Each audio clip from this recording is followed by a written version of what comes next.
Priatelia, začínam toto video výsledkom. Je to výsledok trojmesačného používania kosačky Dreamy A2 Pro. Po prvom kosení ten trávnik nevyzeral úplne ako som si predstavoval, preto som si povedal, že počkám so zverejnením videa a ukážem vám, ako sa táto kosačka dokáže o trávnik starať v priebehu mesiacov. Ako vidíte, pásy sú nádherne urobené. Trávička je pokosená každý deň, je to perfektný pocit. Poďte si pozrieť celé video.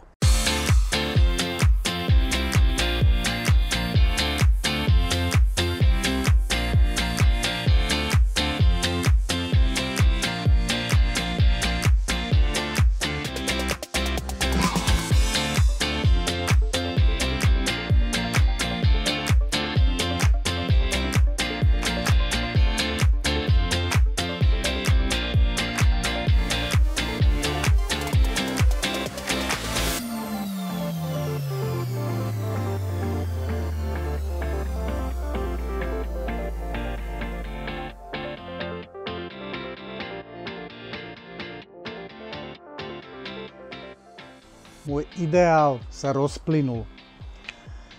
Pred 10 rokmi, keď som s manželkou staval tento dom a zakladali sme túto záhradu, tento trávnik, tak sme sa tešili, že budeme mať kus krásneho trávnika a že ho budeme obhospodarovať, budeme ho kosiť. A pritom sme si ale neuvedomovali to, že vlastne do tohoto domu sa počase nasťahujú dve malé deti.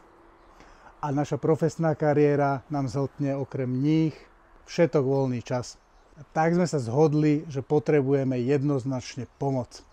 Keďže pracujeme v záhradnom segmente, nezahálali sme, pozreli sme si možnosti, zohnali sme dodávateľa a tu je výsledok.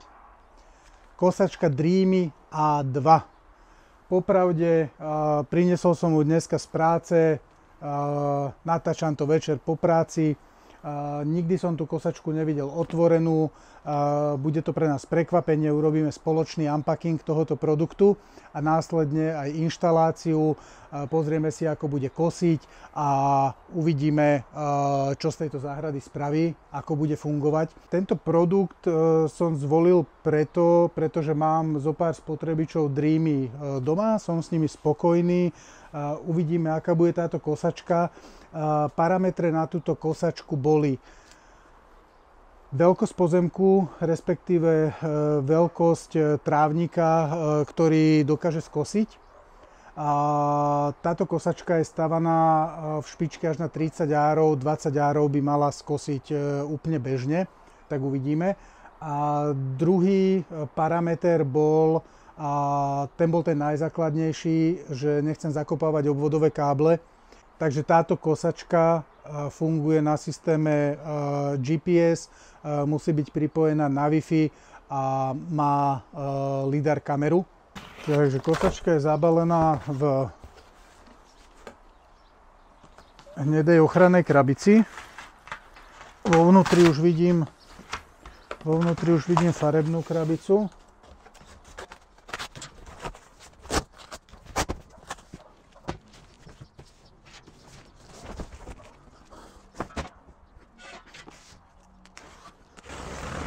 Takže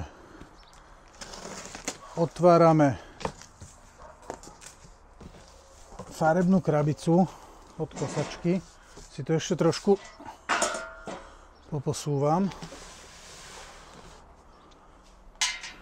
Takže, čo to máme na začiatku? Je tu takýto plán, respektíve možno manuál. Pozriem sa na neho. Dreamy Quick Start and Guide. Takže v tomto pláne sa píše, čo máme v boxe. Je tu na spodnej časti nejaký meter, uvidíme na čo. Píše sa tu o inštalácii, nabíjaní, je to tu rozkuskované krok po kroku. Pridám vám tam do videa fotku v podstate tohoto návodu na použitie. Je tu vlastne connection, takže pripojenie, sprevádzkovanie, pripojenie na Wi-Fi, nastavenie, inštalácia Dreamy aplikácie. A ako posledné sú to vlastne tutoriál videá, ktoré si ukážeme a taktiež ich určite využijeme, pretože bez nich tú inštaláciu asi zvládneme, ale teda s týmito videami to bude určite oveľa jednoduchšie. Takže sprievodcu dáme na bok zatiaľ. No a poďme sa pozrieť dovnútra. Ako prvý vidím kábel. Uvidíme, ako sa to vyťahuje celé. Aha, dobre, takže je tu jeden takýto box, ktorý nám ukrýva nabíjačku, návod na použitie, nejakú kefu, pravdepodobne to bude kefa na čistenie kamery, ktorá bude v tej base station, v tej základnej stanici.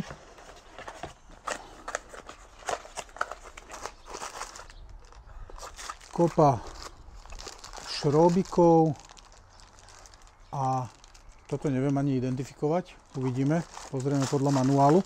Nabíjačka alebo pripojenie base station, to ešte uvidíme. Klince, to budú klince na upevnenie vlastne tej base station do zeme. Uvidíme ešte, kam ju upevníme, kam ju uložíme. Takže zatiaľ takto.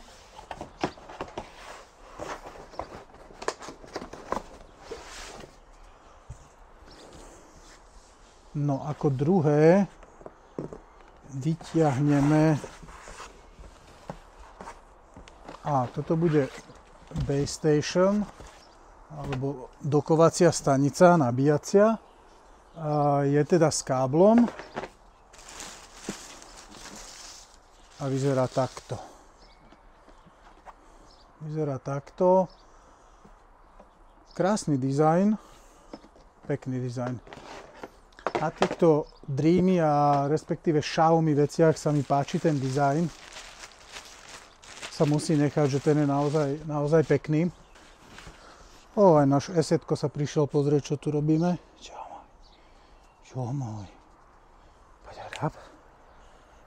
Dobre, hodnočky. Dobre, meškaj. Dobre, a máme tu samotnú kosačku. Wow. To vyzerá naozaj krásne. No, ako sa vyberá? Si tu urobím na ňu trošku miesto, lebo teda tá kosačka tým, že zvládne pokosiť naozaj veľkú plochu, tak je aj patrične veľká. Uvidíme, jak mi to pôjde.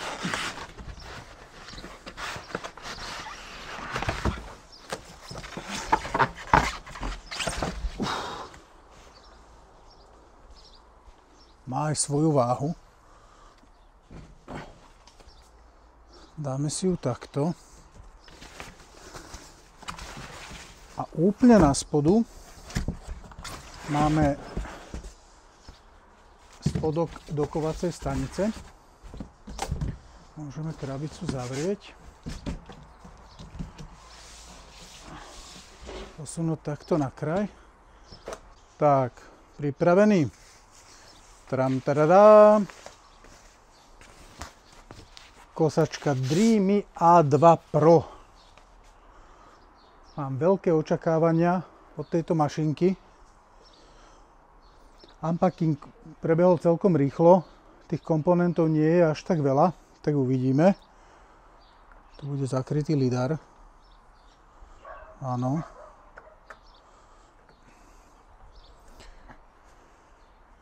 Tak poďme čítať návod. Tým, že väčšiu časť dňa trávim v online priestore, mám oveľa radšej online návody, videonávody ako tie papierové. Po naskenovaní QR kódu, či to je vidieť, pozorujem, po naskenovaní QR kódu mi vyšla Dreamy stránka, kde je krok po kroku inštalácia od montáže základne cez aplikáciu, namapovanie, pripojenie na Wi-Fi, až teda po samotné spustenie, čistenie stroja. Hej, a sú tu aj nejaké náhradné diely, výmena. Takže naozaj obšírny videonávod. Tak ako bod číslo 1 je montáž základne. Tak to poďme skúsiť. Popravde, veľmi sa mi nepáči, že by som tú základňu mal dávať na trávnik. Otázka je, že čo pokosíte zadné časti, tak ja si ju najprv skúsim osadiť na chodník a uvidíme, ako sa to bude správať.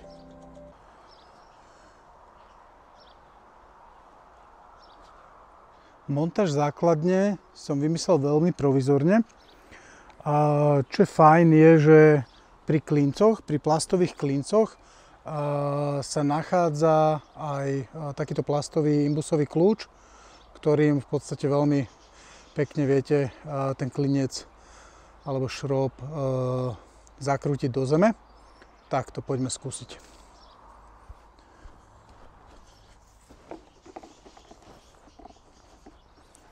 Uvidíme, ako to pôjde. A následne potom tú základňu skúsim presunúť na nejaké lepšie miesto. Do zeme tie šroby idú veľmi fajn.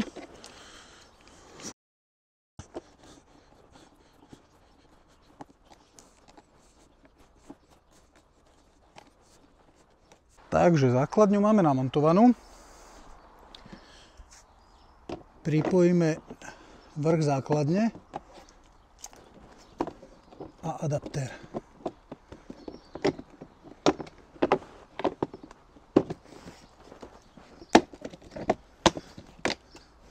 Tak, celkom jednoduché.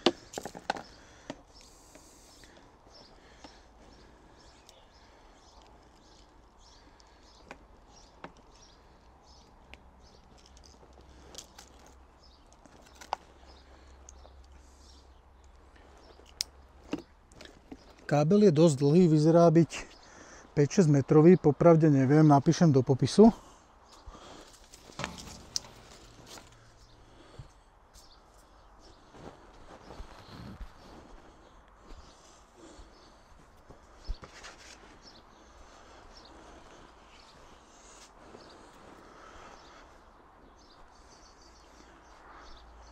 Čo nám ešte chýba, je vlastne takáto čistiaca jemná štetinka, ktorá vždy pri zaparkovaní kosačky prečistí LiDAR kameru. Takže základňu máme pripojenú do siete a ostáva nám zasunúť kosačku, respektíve dať dole krytku kamery, zasunúť kosačku a počkáme, kým sa to nabíja. Nabíjanie spustené. Výborne. Základ celkom rýchly.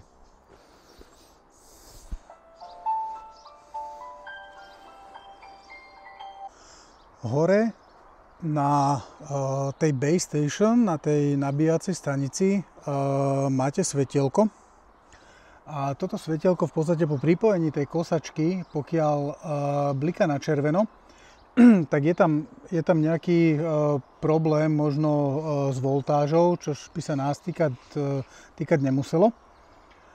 A ak svieti na červeno, tak je tam tiež nejaká abnormalita v podstate pri tom nabíjaní, ktorú treba riešiť. A ak svieti na modro, tá dokovacia stanica je pripravená na nabíjanie, ale robot sa nenabíja. Ak bliká na zeleno, robot sa nabíja v tejto stanici. To sa nám deje práve teraz, že blika vlastne to svetielko na zelenú farbu. Neviem, či je to vidieť. Možno hej. A keď svieti na zeleno, tak robot je plne nabitý.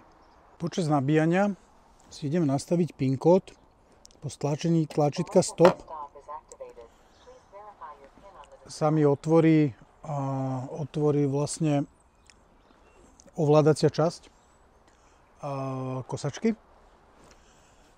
A idem si nastaviť, prvé chce nastaviť jazyk, tak vyskúšame pozrieť, aké jazyky má v ponuke.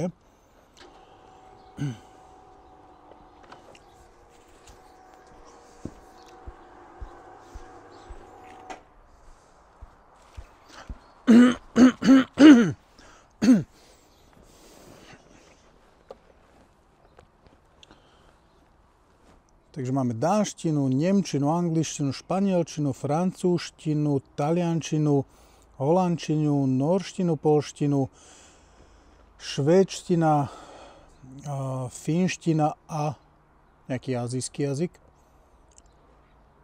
Takže si zvolíme angličtinu. A chce po nás, aby sme zadali PIN kód.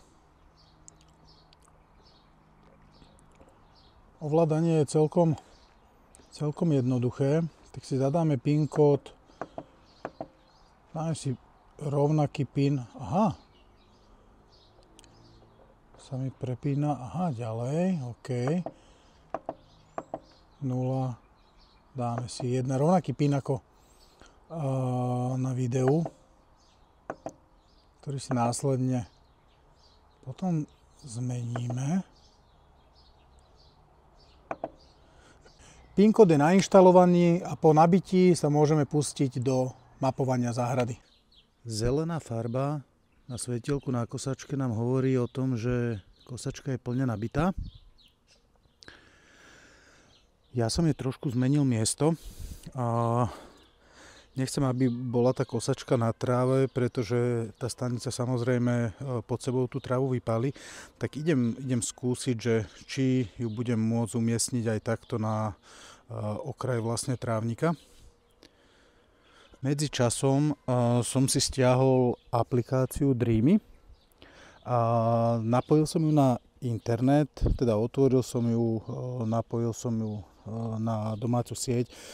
To je veľmi dôležité, aby vlastne Wi-Fi sieť 2,4 GHz, podotýkam, bola dostupná pri umiestnení základne.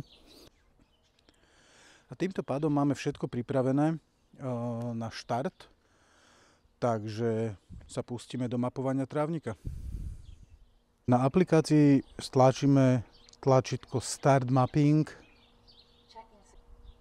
vyhodí mi 4 body, či je teda Bluetooth pripojený, baterka či je nad 50%, robot musí byť v stanici a vrchný kryt musí byť zavretý. Pokračujeme ďalej a dáme Exit Station. Čo je trošku nevýhoda je, že vlastne táto aplikácia je iba z časti v slovenčine, ale mám informáciu, že v krátkej dobe by mala byť v slovenčine kompletne. Takže robot sa kalibruje.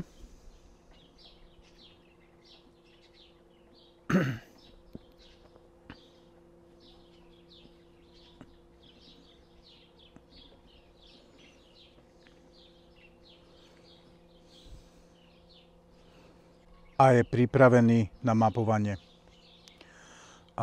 Mapuje sa vlastne pomocou teda aplikácie. Skúsim, že či to bude viditeľné. A viete vlastne robota ovládať ako joystickom.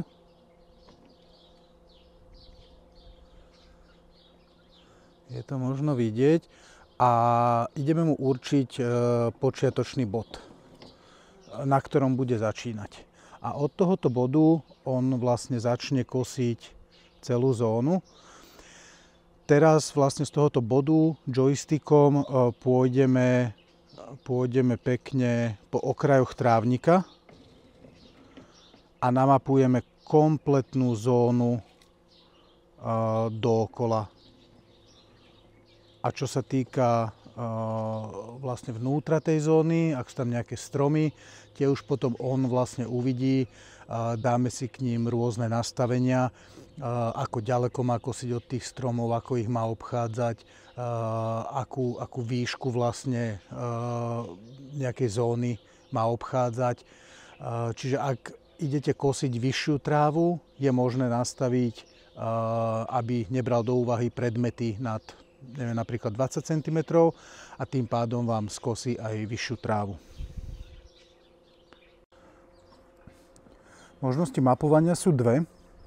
Jedna možnosť je, že to urobíte automaticky. Stlačíte tlačítko a on bude rozpoznávať, pokiaľ je trávnik a zmapuje si tú zónu sám. Alebo v priebehu vlastne tohoto automatického mapovania viete ho kedykoľvek vypnúť a začať mapovať manuálne, ako to aktuálne robím ja. A ja som si zvolil manuálne mapovanie.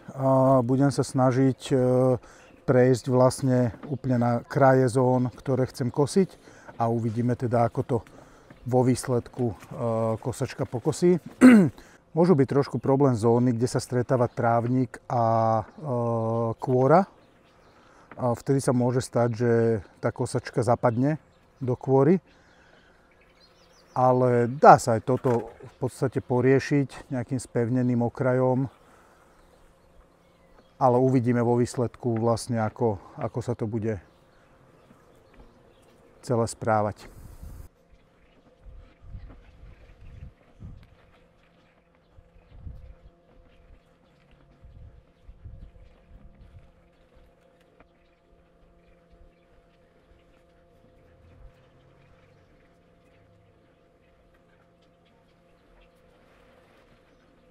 Takže systém mi vypisuje, že stanica nie je súčasťou zóny, ktorú som namapoval, takže musím určiť vlastne prechod k tejto zóne. To jednoducho urobím vlastne cez funkciu set path. Takže priatelia, v menu si vieme nastaviť množstvo vecí, či už General Mode alebo Custom Mode. Vieme si teda nastaviť absolútne vlastné nadstavenia celého kosenia. Vieme si nastaviť, že či pôjde štandardne alebo v nejakej vyššej rýchlosti kosenia. Necháme si štandard. Vieme si nastaviť výšku kosenia. Tu si vlastne necháme na nejakých 5 cm.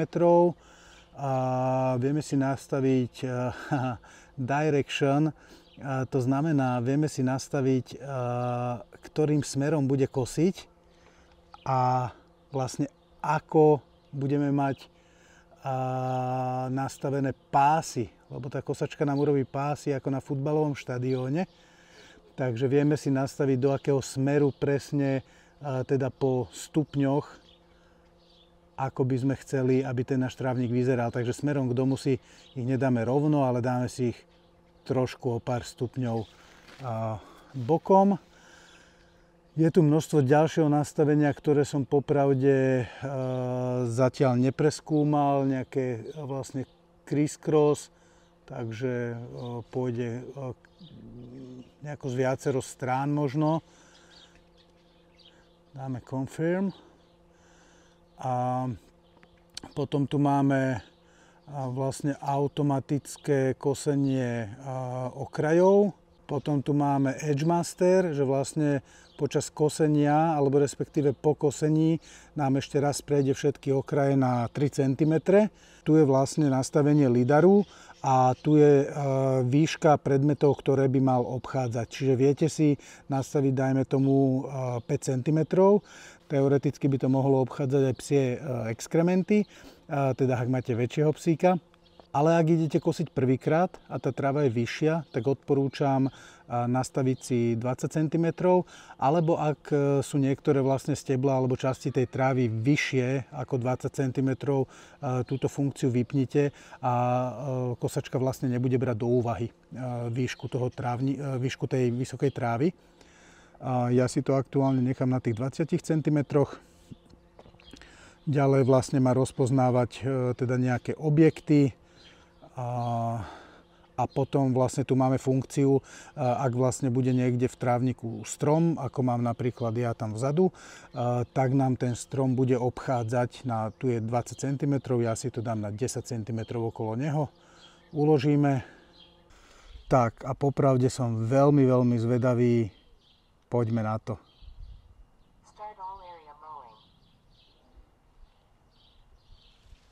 Takže vlastne ide si nájsť pozíciu štartovaciu.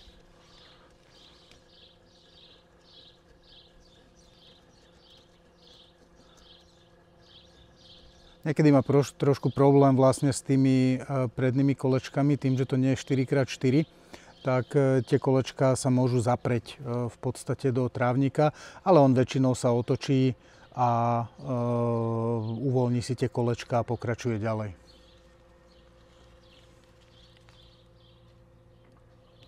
Takže píše mi, že task by mal byť vlastne hotový do nejakých 3 hodín a začína kosiť.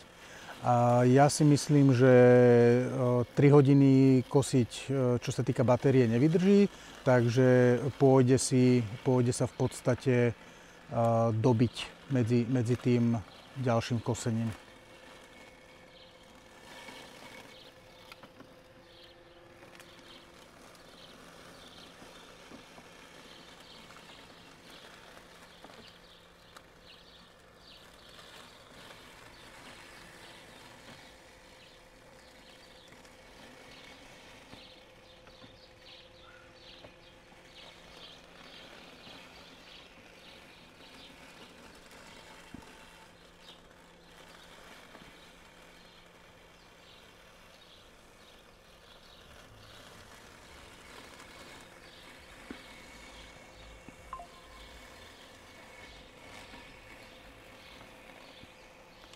A čo sa týka aplikácie, tak vlastne tu vám ukazuje aj na koľko percent v podstate je ten task splnený.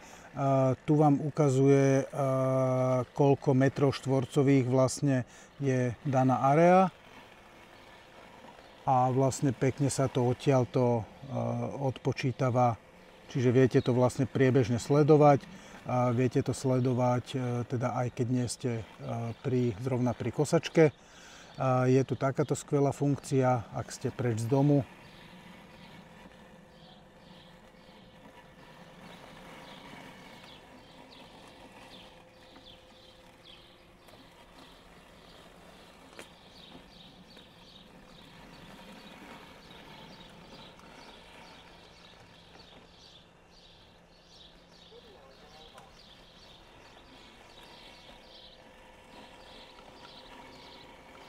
Kde si vlastne krásne viete pozrieť na kameru kosačky a vidíte teda, že či je všetko v poriadku, či pracuje, či sa vám s ňou nehrá psík, alebo sa teda k nej nedobíja. Čo je perfektné, tiež je, a dáme ešte raz, že ak náhodou máte takého špekulanta, ako mám ja, a má veľmi rád kosačky a iné predmety, tak vy kľudne môžete stlačiť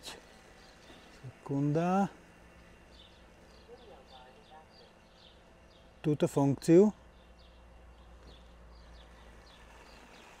a keď začnete hovoriť do telefónu, tak vlastne ten váš hlas sa preniesie do kosačky. Takže viete psíka od tej kosačky odohnať, viete na ňo prehovoriť. Je to super.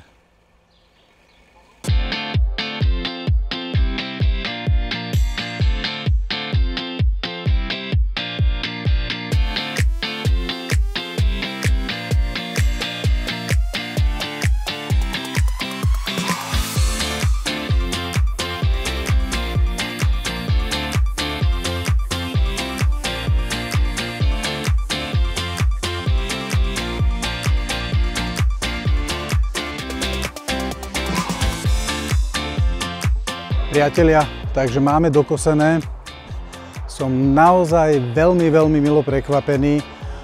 Kosačka skosila ten trávnik na 3 nabitia a to kosila z nejakých 11-12 cm na 5 cm, takže vlastne všetku tú trávu dokonca aj mulčovala. Keď sa pozrieme na ten trávnik, je vidieť občas proste nejaké steblo, ale teda z takej veľkej výšky trávy sa to dá len teda prepáčiť. A keď to bude kosiť vlastne každý deň po milimetri, tak vlastne na tej tráve nebude nič, všetko bude vlastne prepadávať dole a tam to bude kompostovať. Takže nemusíte sa báť dať pokosiť aj vyšší trávnik, ale musíte vypnúť funkciu obchádzania prekážok lidarom. Čo sa týka okrajov, niektoré okraje pokosila veľmi dobre, niekde vlastne bude musieť tie okraje ešte domapovať. Hej, takže rozšírim vlastne tú zónu o tých 5-10 cm a tým pádom vlastne zoberie pekne aj tie okraje. Som prekvapený vlastne z tých pásov krásnych, ktoré narobila. Tie pásy si teda viete nastaviť aj v aplikácii presne podľa stupňov otáčania, ako si ich prajete, tak vám vlastne tá kosačka tie pásy narobí. Môže vám narobiť aj mriežku, budete to mať ako na futbalovom ihrisku, takže bude kosiť v podstate jedným smerom a potom na to 90 stupňov vlastne druhým smerom, takže vám urobí také štvorčeky.